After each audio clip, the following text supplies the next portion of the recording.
Biografía de Albert Einstein. Biografía 49x60. 1430. Cuando sus colegas, como regalo por su 75 aniversario, le actualizaron el equipo de música que le habían regalado 5 años antes, Einstein empezó a poner repetidamente un disco del Arca Victor de la Misa Solemnis de Beethoven. Era aquella una elección muy poco habitual en él, por dos razones. Einstein tendía a considerar a Beethoven, que no era precisamente su compositor preferido, demasiado personal, casi desnudo. 1431. Asimismo, sus instintos religiosos no llevaban aparejados esa clase de símbolos. Soy un no creyente profundamente religioso, le diría a un amigo que le había enviado una felicitación de cumpleaños. Esta es una especie de nueva clase de religión. 1432. Era el momento de rememorar el pasado. Cuando sus viejos amigos Konrad Abicht y Maurice Solovine le escribieron una postal desde París recordando los momentos que habían compartido en Berna, más de medio siglo antes, como miembros de la que bautizaran como su Academia Olimpia, Einstein, su vida y su universo www.librosmaravillosos.com. Walter Isaacson 703. Preparado por Patricio Barros, respondió con un elogio de la ya desaparecida institución. Aunque algo decrépitos, todavía seguimos la solitaria senda de nuestra vida siguiendo tu luz pura e inspiradora. Como más tarde se lamentaría en otra carta a Solovine. El diablo va contando los años concienzudamente. 1433. Pese a sus problemas de estómago, seguía gustándole pasear. A veces hacía con él el camino de ida o de vuelta del instituto, y en otras ocasiones caminaba por los bosques de las inmediaciones de Princeton con su hijastra Margot. Su relación se había hecho aún más estrecha, pero normalmente disfrutaban de sus paseos en silencio. Ella se daba cuenta de que su carácter se iba haciendo más apacible, tanto personal como políticamente. Ahora sus juicios eran benignos, incluso amables, en vez de rigurosos. 1434. En particular, Einstein había hecho las paces con Hans Albert. Poco después de que él celebrara su 75 cumpleaños, su hijo cumplió los 50 años. Einstein, a quien la esposa de su hijo le recordó convenientemente el acontecimiento, le escribió a este una carta que tenía un cariz ligeramente formal, como si se hubiera redactado para una ocasión especial. Pese a ello, contenía un hermoso tributo tanto a su hijo como al valor de una vida dedicada a la ciencia. Es una alegría para mí tener un hijo que ha heredado los principales rasgos de mi personalidad, la capacidad de alzarse por encima de la mera existencia sacrificando el propio yo a lo largo de los años por un objetivo impersonal. 1435. Aquel otoño, Hans Albert viajó al este para ir a verle. Por entonces Einstein había descubierto finalmente un aspecto esencial de Estados Unidos. El país podía verse agitado por oleadas de lo que desde fuera podían parecer peligrosas pasiones políticas, pero que en realidad no eran sino sentimientos pasajeros cuya democracia era capaz de absorber y cuyo giroscopio constitucional podía enmendar. El macartismo había muerto, y Eisenhower había resultado ser una influencia apaciguadora. El sueño americano se hace cada vez más extraño, le escribiría Einstein a Hans Albert aquellas navidades, pero de algún modo logra retomar a la Einstein, su vida y su universo www.librosmaravillosos.com. Walter Isaacson 704. Preparado por Patricio Barros. Normalidad. Aquí todo, incluida la locura, se produce en masa. Pero todo pasa de moda muy deprisa.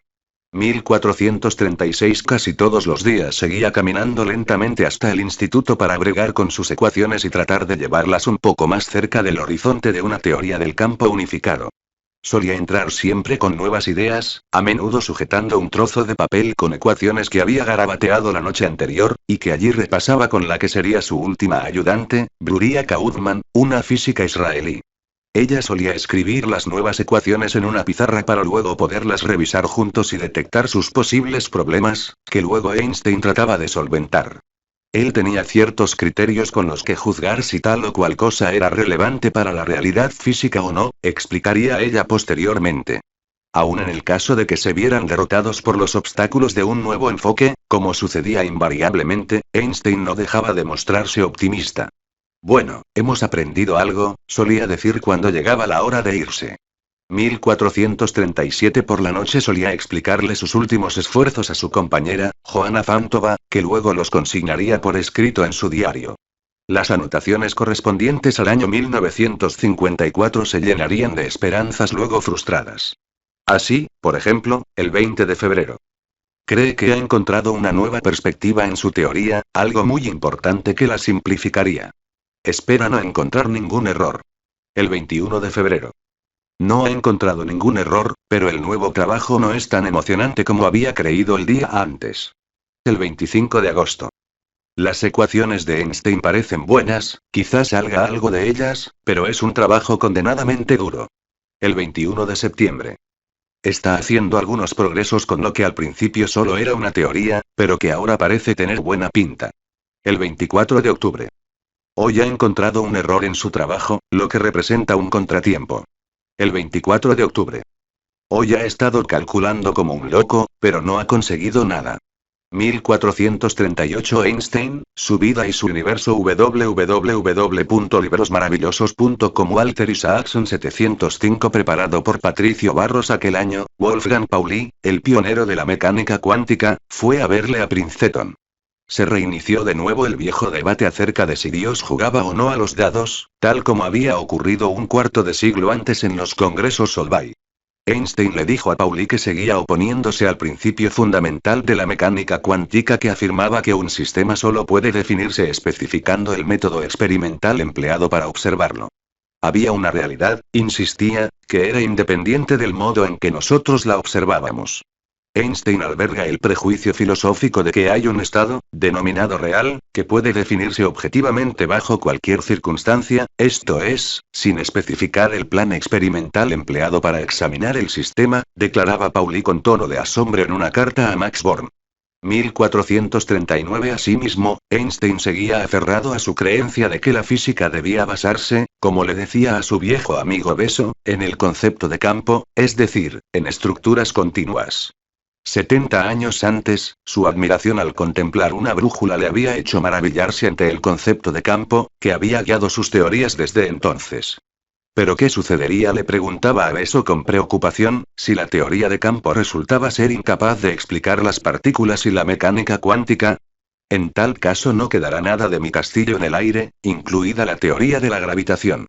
1440 En consecuencia, aunque Einstein se excusara por su terquedad, se negaba orgullosamente a renunciar a ella. Debo parecer una especie de avestruz que entierra siempre la cabeza en la arena relativista para no enfrentarme a los malvados cuantos, le escribió a Louis de Broglie, otro de sus colegas en aquella larga lucha. Él había descubierto sus teorías gravitatorias basándose en un principio subyacente, lo cual le había llevado a convertirse en un fanático creyente en la posibilidad de que otros métodos similares llevarán a la larga a una teoría del campo unificado. Eso debería explicar la postura del avestruz, le decía lacónicamente a de Broglie. 1441 Einstein, su vida y su universo www.librosmaravillosos.com Walter Isaacson 706 preparado por Patricio Barros Einstein expresaba aquella misma opinión de manera más formal en el párrafo final de la última actualización del apéndice a su libro de divulgación sobre la teoría de la relatividad especial y general. Prevalece la convicción de que la dualidad experimentalmente confirmada, estructura corpuscular y ondulatoria, puede realizarse mediante el debilitamiento de realidad, escribió.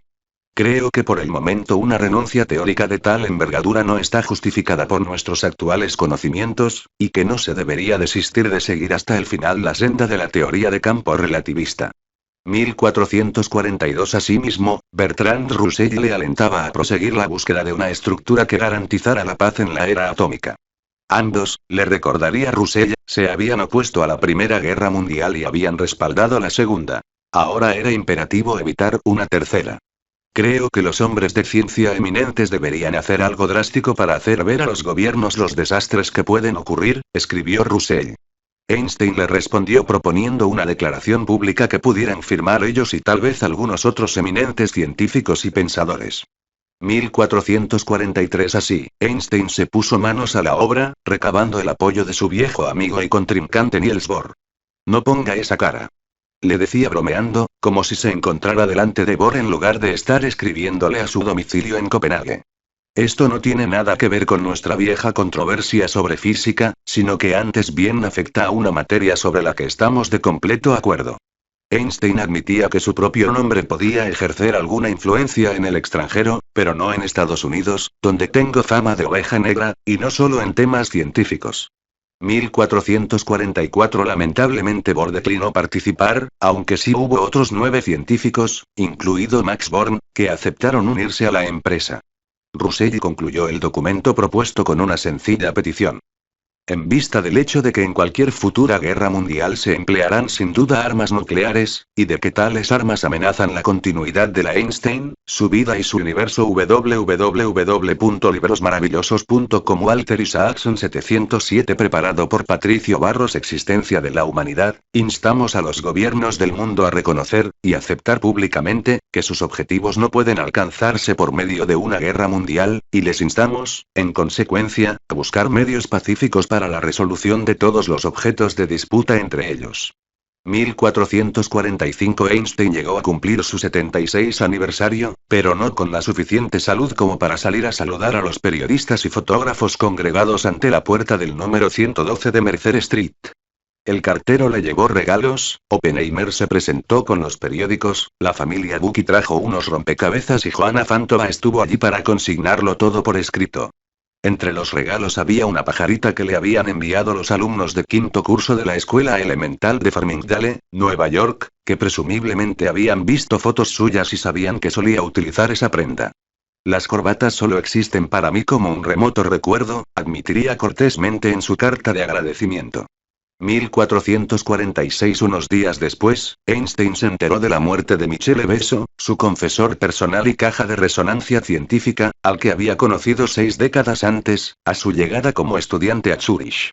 Como si supiera que a él mismo le quedaban solo unas semanas más, en la carta de condolencia que escribió a la familia Besso Einstein reflexionaba sobre la naturaleza de la muerte y del tiempo.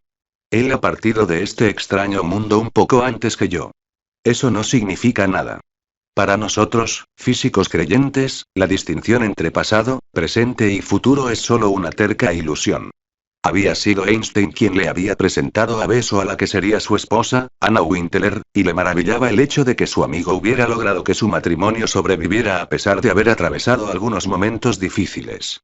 El rasgo personal más admirable de Besso, decía Einstein, era el de ser capaz de vivir en armonía con una mujer, una Einstein, su vida y su universo www.librosmaravillosos.com Walter Isaacson 708 preparado por Patricio Barros empresa en la que yo he fracasado 2 veces de forma bastante rotunda. 1447 Un domingo de abril, y Bernard Cohen, historiador de la ciencia de Harvard, fue a ver a Einstein. Para Cohen, su rostro, lleno de profundas arrugas, le daba un aire trágico, pero al mismo tiempo sus brillantes ojos le otorgaban un aspecto juvenil. Hablaba con suavidad, pero se reía con fuerza. Cada vez que hacía una observación que le gustaba, recordaría Cohen, prorrumpía en una sonora carcajada. A Einstein le divertía especialmente un artilugio científico, diseñado para mostrar el principio de equivalencia, que alguien le había dado hacía poco. Se trataba de una versión del viejo juguete en el que se ha de mover una bola que cuelga de una cuerda situada en el extremo de un palo, haciéndola balancearse hasta lograr que caiga dentro de una copa situada sobre el palo. Pero esta era algo más compleja. La cuerda a la que iba unida la bola atravesaba el fondo de la copa y estaba atada a un muelle situado dentro del mango del artefacto. Debido a ello, un movimiento aleatorio hacía que de vez en cuando la bola cayera en la copa. Y el reto era: ¿había algún método que hiciera que la bola cayera en la copa siempre? Cuando Cohen ya se marchaba, una amplia sonrisa iluminó el rostro de Einstein, al tiempo que le decía que iba a explicarle la solución del artilugio. Y a continuación, el principio de equivalencia. Anunció. Entonces cogió el dispositivo y lo levantó hasta casi tocar el techo. Luego simplemente lo dejó caer. Al estar en caída libre, la bola obviamente se comportó como si no pesara nada. Y al instante el muelle del interior del aparato la metió en la copa. 1448 Einstein entraba en la que sería su última semana de vida, de modo que, retrospectivamente, parece bastante apropiado que se centrara en las materias que para él eran más importantes. El 11 de abril firmó el que se conocería como Manifiesto Einstein-Russell. Como declararía posteriormente este último, Einstein seguía siendo cuerdo en un mundo de Einstein, su vida y su universo www.librosmaravillosos.com Walter Isaacson 709 preparado por Patricio Barros Locos.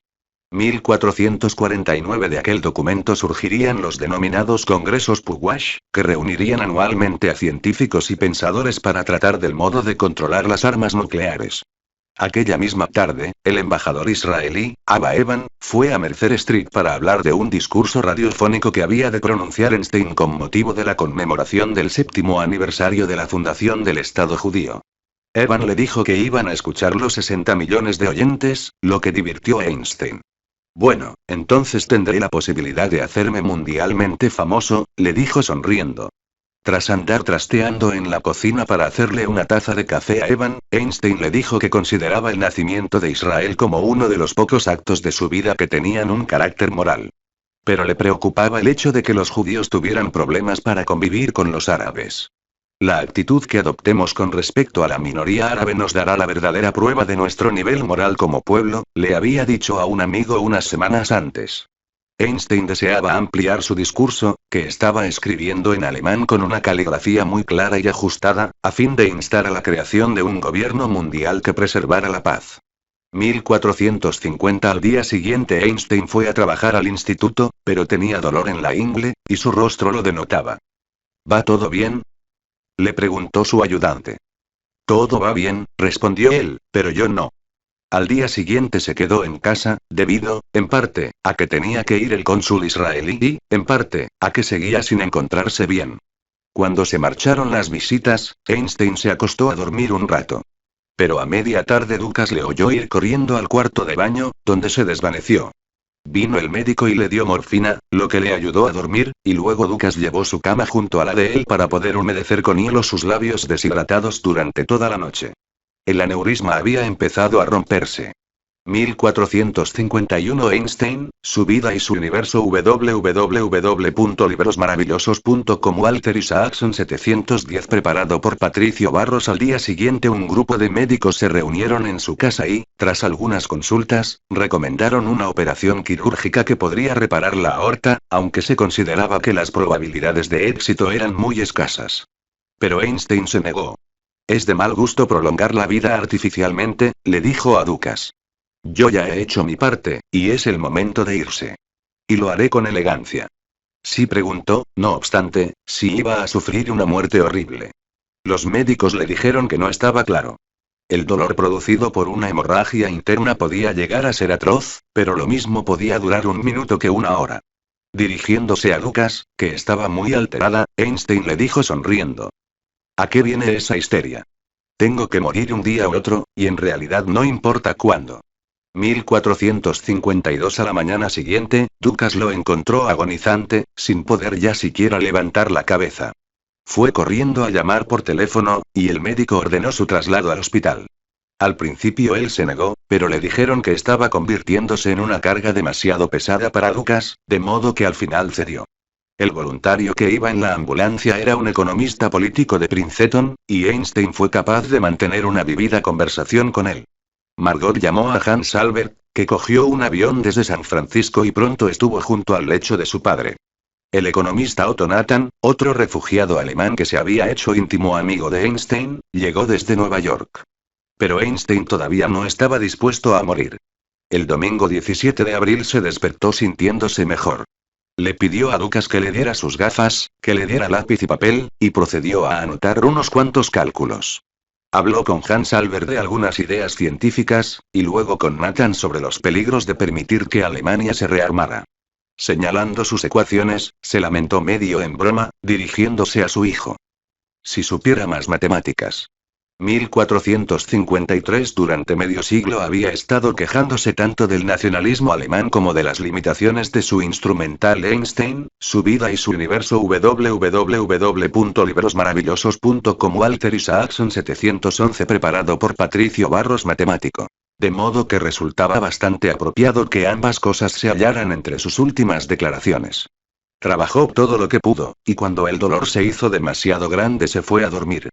Poco después de la 1 de la madrugada del lunes 18 de abril de 1955, la enfermera le oyó murmurar algunas palabras en alemán que no pudo entender.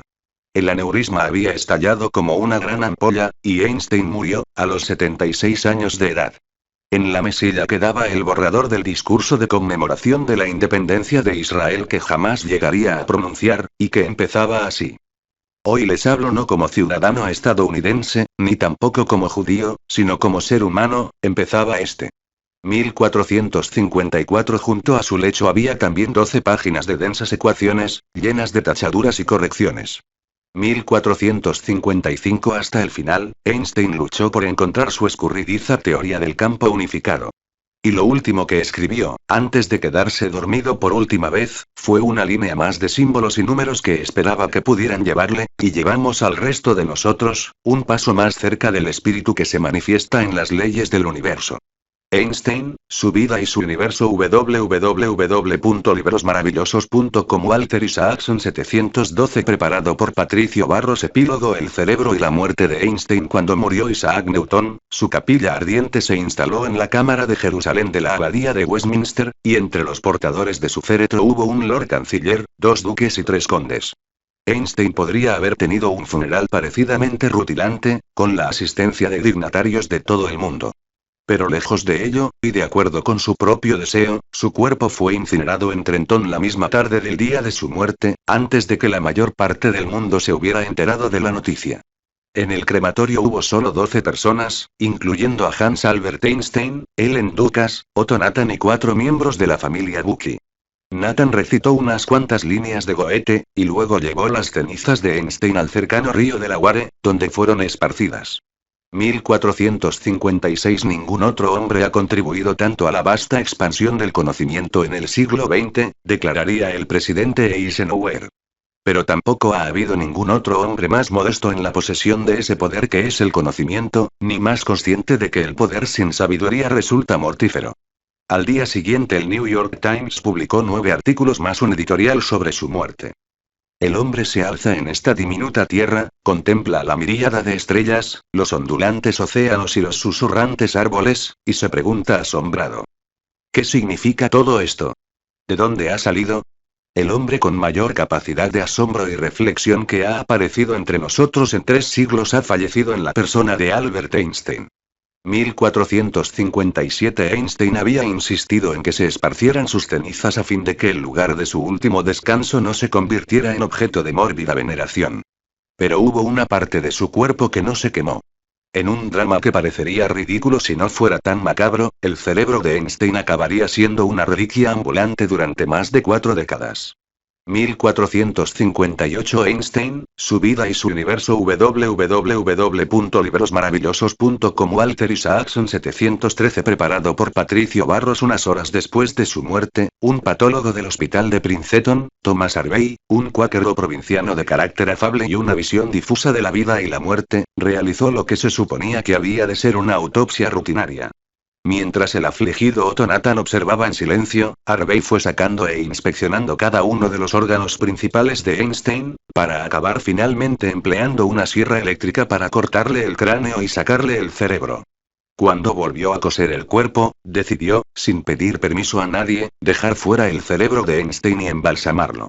A la mañana siguiente, en una clase de 5º curso de la escuela de Princeton, el profesor les preguntó a sus alumnos qué noticias habían oído aquel día.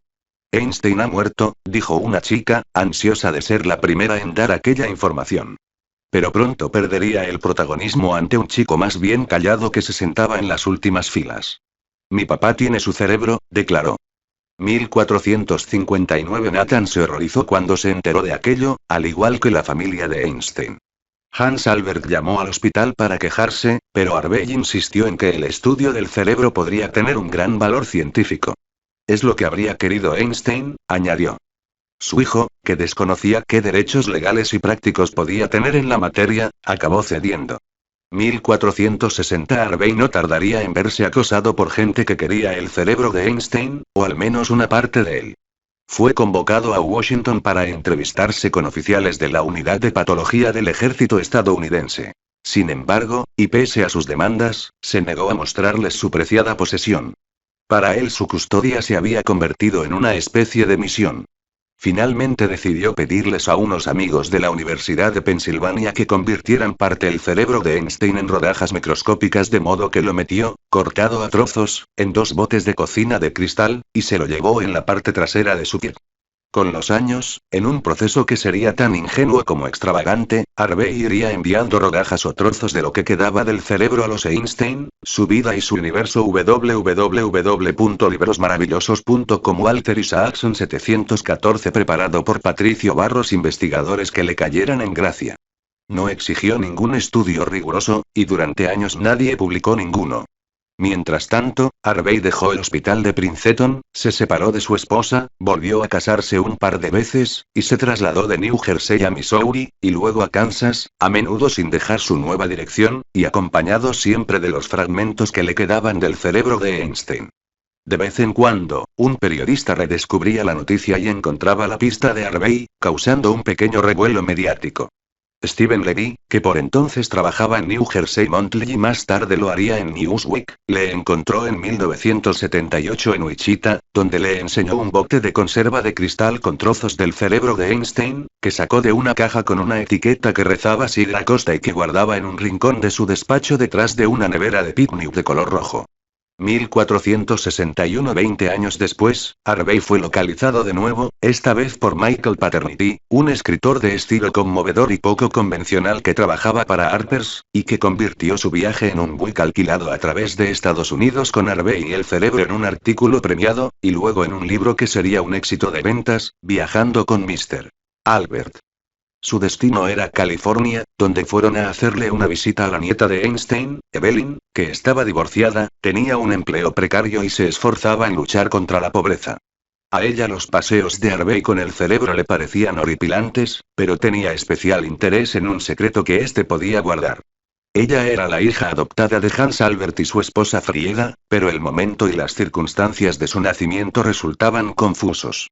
Había oído rumores que la hacían sospechar de que era posible, solo posible, que en realidad fuera hija del propio Einstein.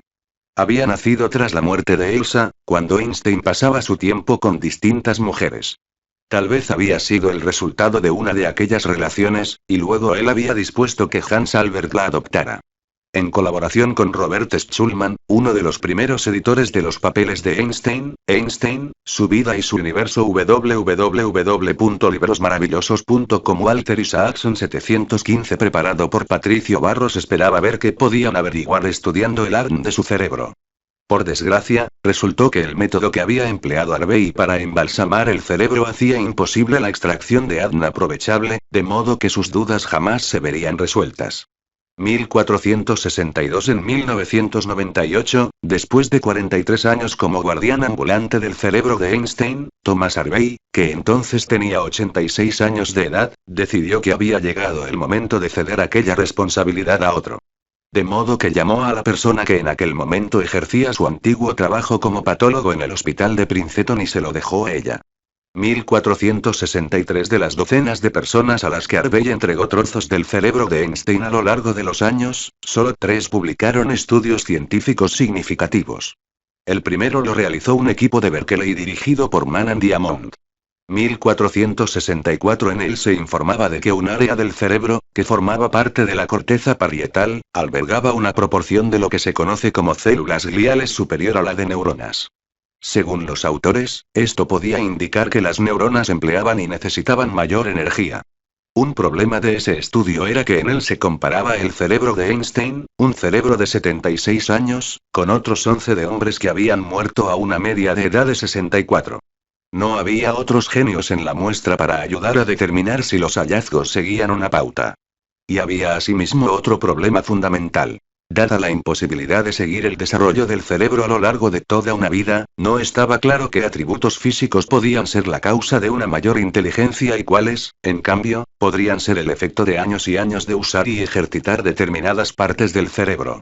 Un segundo artículo, publicado en 1996, sugería que la corteza cerebral de Einstein era más fina que la de otros 5 cerebros de muestra, y que la densidad de sus neuronas era mayor. Una vez más, la muestra era reducida, y las evidencias de una posible pauta resultaban incompletas. Einstein, su vida y su universo www.librosmaravillosos.com Walter Isaacson 716 preparado por Patricio Barros. El artículo más citado fue el elaborado en 1999 por la profesora Sandra Whittelson y un equipo de la Universidad McMaster de Ontario. Harvey le había enviado un fax espontáneamente ofreciéndole muestras para su estudio. Aunque era ya octogenario, condujo él mismo hasta Canadá transportando un trozo del cerebro de Einstein que equivalía aproximadamente a una quinta parte de este y que incluía el lóbulo parietal. Cuando se comparó con los cerebros de otros 35 hombres, el de Einstein resultó tener un surco mucho más corto en un área de su lóbulo parietal inferior, que, según se cree, es clave para el pensamiento matemático y espacial.